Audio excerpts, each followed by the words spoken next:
quiero compartir acá pantalla un ratito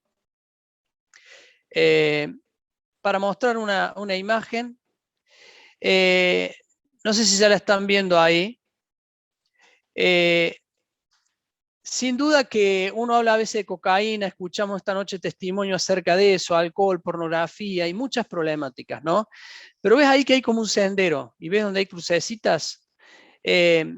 Bueno, se me va a ir el tiempo, así que era para hacerles compartir, pero ¿te imaginas que en ese sendero, en ese camino, generalmente lo que nos pasa es que miramos el final del camino, miramos, uy, caí con la cocaína, o caí con el alcohol, o caí con esto, pero ¿sabes qué? Vos no sos una caída, yo no soy una caída.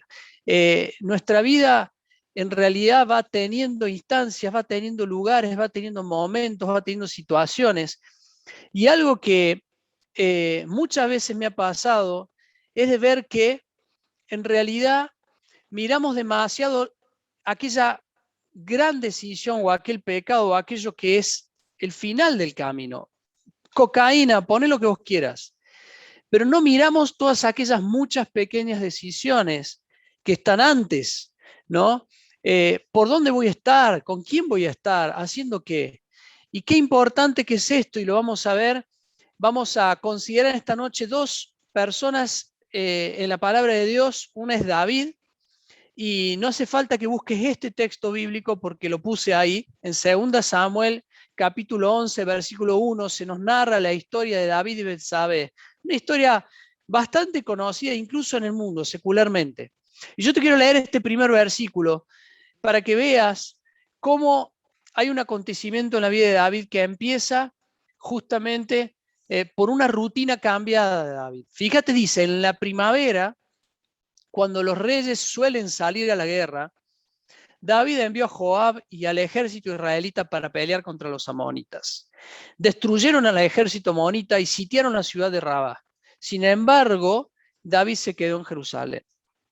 Acá hay dos cosas que te quiero comentar. La primera, y por una cuestión de tiempo no lo leemos, pero un par de capítulos antes hay un capítulo dedicado a las victorias de David.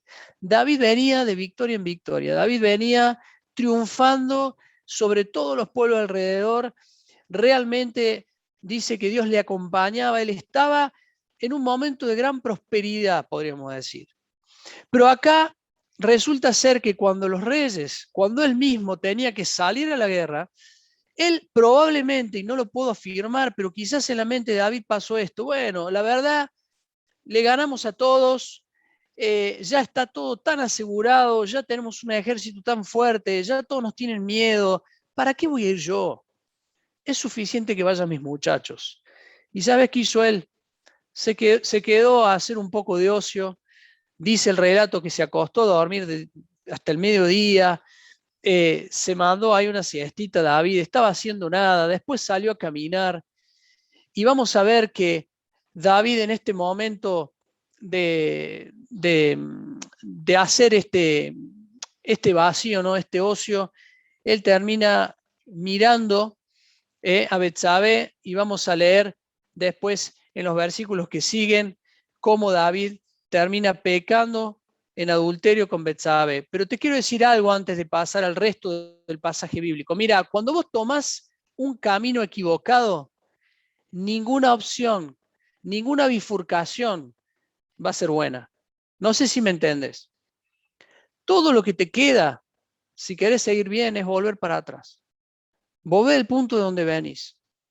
Cuando vos, y ojo, hablo hasta de pequeñas decisiones.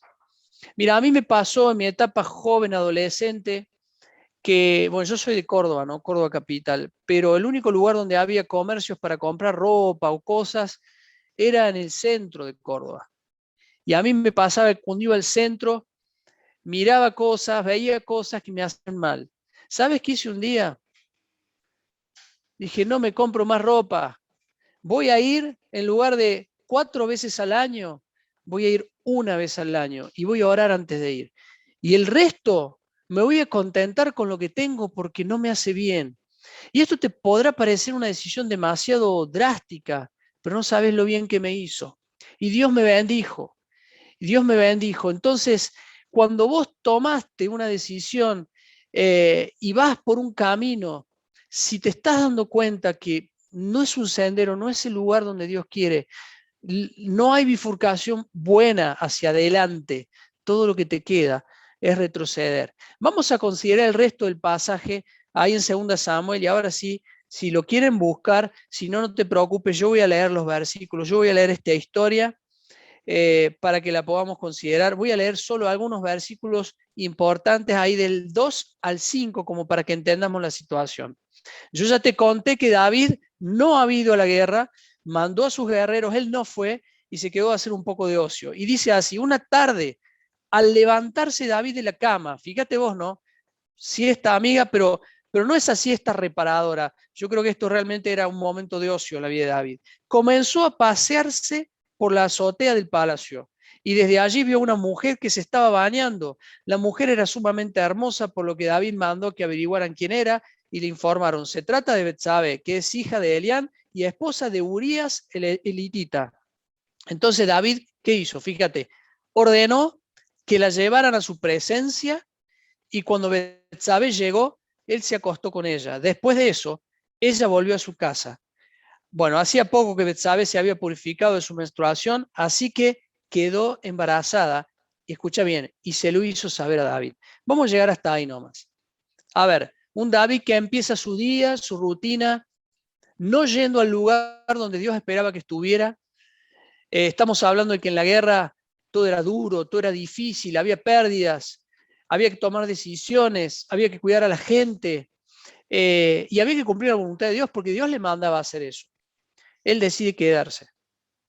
Se acuesta, luego se pone a pasear por ahí, ve a Betsabe y fíjate qué hace: manda a alguien que la traiga y termina pecando con ella. Yo te quiero mostrar ahí lo que estamos viendo en la diapositiva. Decisiones de David en el camino incorrecto. Estamos hablando de lugares incorrectos, ¿sí? Primero, miró, codició y mandó traer a Betsabe. Segundo, tuvo relaciones con ella. Tercero, dio órdenes a sus hombres de hacer lo malo.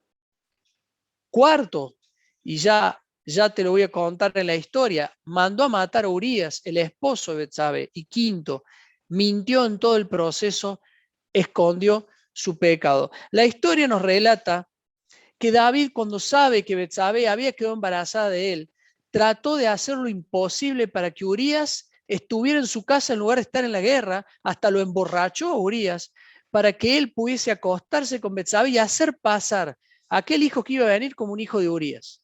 Como no logró eso, David termina mandando a Urías a las primeras filas de batalla y le dio la orden a sus hombres de que lo dejen solo, lo más solo posible, en el peor lugar de la guerra, para que Urías muera. Pero ¿sabes qué? Mandó a hombres a hacer estas cosas, haciendo que estos hombres de él también pequen. Y te digo más, como parte de las pérdidas que hubo en la guerra, para que Urías muera, tuvieron que morir otros guerreros también. A su vez, en todo este proceso, David escondió su pecado y mintió. Fíjate lo que fue para David estar en el lugar incorrecto, haber tomado una mala decisión en su rutina de ese día. Trágico, ¿no? Y las consecuencias, bueno, el embarazo de Betsabe, la muerte de Urías y la muerte de otros hombres por causa de la muerte de Urías. Pero también tenemos que decidir con quién compartimos nuestra vida. Y yo, antes de ir a esta historia de Sansón y Dalila, te quiero contar algo. Cuando yo tuve que ponerme novio, busqué muchos consejos. Cuando me estaba por casar, busqué consejos. Cuando tuve luchas en mi adolescencia, en mi juventud con la pornografía, busqué consejos y el Señor me ayudó a salir. Cuando nos habíamos casado con mi esposa, buscamos consejos para que nuestros primeros años de matrimonio el Señor nos ayudara a instalarlos, a apuntalarlos de la mejor manera posible, porque todos nos decían lo duro, lo difícil que era el matrimonio. Y yo te quiero decir algo: las personas correctas que Dios trajo en mi vida tuvieron mucho que ver con las buenas decisiones. ¿Hubo errores? Claro que sí, pero siempre el buscar tener personas que me dieran el consejo de la palabra de Dios me ayudó a tomar buenas decisiones. Pero vamos a ver en esta noche cómo Sansón, en una historia también bastante conocida, estuvo, presta atención, primero con la persona correcta, pero después con dos personas incorrectas. Vamos a ver en Jueces, en capítulo 14, versículo 1 al 4. Justo me está tocando leer Jueces en este momento y he estado repasando esta parte de la Biblia. Mira, yo te quiero contar que este era un momento muy oscuro de Israel, del pueblo de Israel. Era un tiempo muy, muy feo del pueblo de Israel, donde ellos, dice la Biblia, que hacían lo que mejor les parecía. Era un momento donde no había orden en el pueblo de Israel, donde no había un gobierno establecido, y Dios levantaba caudillos, levantaba hombres como Sansón. Sansón era nazareo y había sido separado para un propósito por Dios. Pero yo te quiero decir que Sansón perdió la ruta en un momento y empezó a involucrarse con personas incorrectas. Pero primero vamos a ver cómo empezó Sansón. Dice, versículo 1 al 4 del capítulo 14, Sansón descendió a Timnat y vio allí a una joven filistea. Cuando él volvió, le dijo a sus padres, he visto en Timnat a una joven filistea, pídanla para que sea mi esposa. Pero sus padres le dijeron, ¿acaso no hay ninguna mujer aceptable entre tus parientes o en todo nuestro pueblo? ¿Que tienes que ir a buscar una esposa entre esos filisteos incircuncisos? Sansón le respondió a su padre, pídeme a esa, que es la que a mí me gusta. Sus padres no sabían, escucha bien, sus padres no sabían que esto era parte del Señor, que buscaba la ocasión de confrontar a los filisteos, porque en aquel tiempo los filisteos dominaban a Israel. Sansón se casa con una mujer que, si bien era del pueblo filisteo, estaba en los propósitos de Dios, porque Dios iba a entregar a los filisteos al pueblo de Israel. Iba a usar a Sansón en esta historia. El pueblo filisteo estaba dominando al pueblo de Israel, ¿no? Y Dios quería traer libertad al pueblo de Israel. Entonces ahí vemos un principio de la vida, de la historia de Sansón, cómo él se involucra y se casa con esta mujer en los propósitos de Dios. Pero no mucho tiempo después, en capítulo 16, versículo 1, ahí vemos a Sansón metiendo la pata, y fíjate que dice, un día Sansón fue a Gaza. Hoy se habla mucho de la franja de Gaza, ¿no? Bueno, fíjate, ahí estuvo Sansón. Un día Sansón fue a Gaza, donde vio a una prostituta.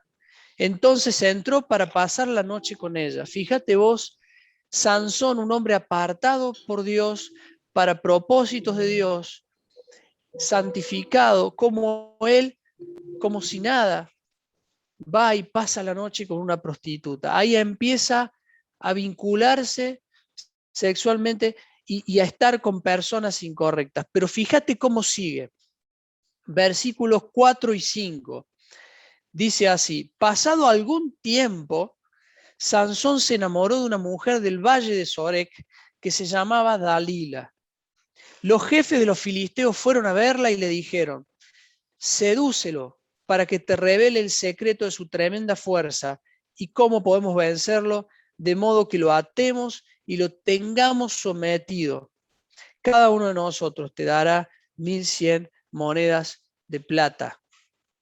Y acá vemos, y la historia es una historia bastante conocida, creo que la conocemos todos, en donde Sansón empieza a coquetear con lo que era un secreto de Dios y con una mujer que lo seduce, y en este coqueteo vemos cómo Sansón termina revelando su secreto, termina siendo traicionado por Dalila y empiezan a pasar todas estas cosas que vamos a ver. Lo que trajo a Sansón estar con personas incorrectas, primero, el coqueteo, la seducción, la tentación. Segundo, el desprecio por el llamado y el propósito de Dios para su vida.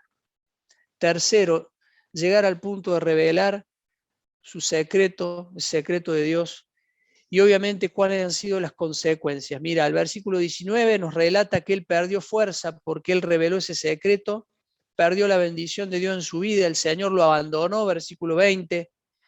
En tercer lugar, lo capturan, escucha bien, le quitan los ojos. Y mira lo que hicieron, lo pusieron a moler en la cárcel. Realmente, y dice que cuando lo capturaron lo ataron también con cuerdas y con cadenas de bronce. Y yo te quiero decir algo, cuando vos estás en los lugares incorrectos, cuando vos te involucrás con las personas incorrectas, tarde o temprano terminás atado, tarde o temprano terminás encadenado, quizá no con cadenas visibles, cadenas físicas. Pero ¿cuántos de ustedes que están en esta noche batallando con una adicción o con una problemática podrían decir lo fuerte de las cadenas de esa adicción en su vida? Lo fuerte de las cadenas del pecado que nos esclaviza. Mira, vas a terminar no viendo. Acá a Sansón le quitaron los ojos. Pero ¿sabes qué? La ceguera espiritual que trae a andar en lugares y con personas incorrectas es tremenda. Dice la palabra de Dios, no den cabida al diablo. Realmente involucrarte con personas incorrectas te va a llevar a la desgracia de estar atado en tu vida y de realmente estar esclavizado. Pero ¿sabes qué te lleva a andar en los lugares incorrectos con las personas incorrectas? Te lleva a hacer los actos incorrectos, a estar en las obras del mundo, en las obras de la carne. Mira, David pecó de adulterio, cayó en la mentira, cayó en el homicidio y ¿sabes qué? Hizo pecar a otros. Fíjate en lo que cayó Sansón, en la lascivia sexual, en el coqueteo, la seducción, en la fornicación, y rompió sus votos de Nazareo, su consagración.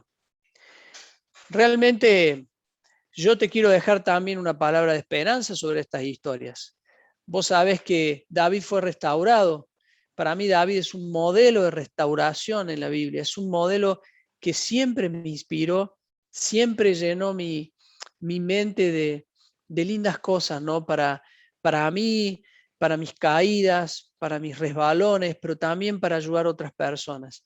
Dice Dios que no hubo otro rey como David y que tuviera un corazón conforme al corazón de él. Así que yo te quiero decir que a pesar de estas cosas, David dejó una impronta en la palabra.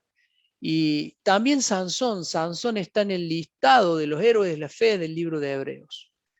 Sansón muere, pero muere un gran acto de fe y recuperando esa fuerza y su confianza en Dios. Pero qué importante lo que ellos tuvieron que atravesar, ¿no? Entonces, estar en lugares correctos con las personas correctas y haciendo las cosas correctas, creo que es una parte importante de la rutina que nosotros tenemos que generar. Yo quiero ahora llevarte por este salmo. Fíjate, el primer salmo dice así: qué alegría para los que no siguen el consejo de malos, ni andan con pecadores, ni se juntan con burlones. Fíjate vos, el consejo que seguís, con quiénes estás, por dónde andas, va a ser finalmente un motivo de gozo, de bendición, de gran alegría. Y ahí nos contaba Ale cómo él estaba generando un nuevo hábito de empezar bien el día y cómo lo empezaba buscando al Señor. Mirá lo que dice el salmista en el Salmo 63:1: Dios, Dios mío eres tú, de madrugada te buscaré, de madrugada te buscaré. Creo que un buen consejo es que podamos empezar nuestra rutina buscando a Dios, buscándolo en oración, buscándolo en la palabra. Pero, ¿sabes? Seguí bien. Empezá bien y seguí bien. Busca aprovechar cada oportunidad. ¿Sabes por qué? Porque los días son malos, dice la Biblia. Vivimos tiempos difíciles. Los días son malos. Empezá bien, seguí bien, termina bien. Y la verdad es que yo iba a hacer un tiempo de compartir, pero lo voy a resumir. Pero imagínate esas tres cosas. Yo decía tus consejos porque me interesaba lo que ustedes pudieran decir, ¿no? Porque muchas veces sabemos las cosas y si se las tenemos que decir a alguien, se las sabemos decir también, pero que las puedas aplicar en tu propia vida. Cosas que tengas que suprimir, que tengas que evitar. Hacé tu lista. ¿cuáles son aquellas cosas que tenés que sacar de tu rutina? En segundo lugar, cosas que tenés que hacer, que tenés que seguir, que tenés que mantener. Pero ¿sabes qué?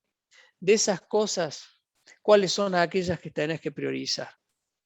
¿Cuáles son aquellas cosas que son las más importantes? ¿Qué cambiarás de tu rutina, hermano? Amigo, ¿qué vas a cambiar de tu rutina en esta noche? Yo te quiero decir algo. Nosotros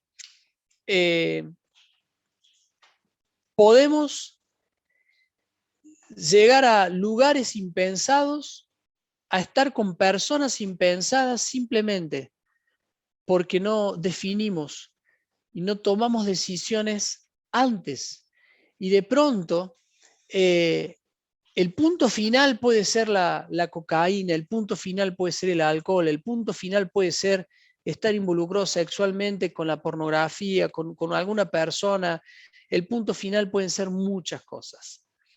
Pero yo te animo a que te propongas empezar sacando cosas, poniendo cosas y estableciendo prioridades. Esto va a ayudar mucho a que puedas tener un acercamiento con el Señor y a que Él pueda empezar a fortalecer tu día a día y tu caminar con Él. Bueno, que Dios te bendiga y gracias por la oportunidad, Fer, una vez más.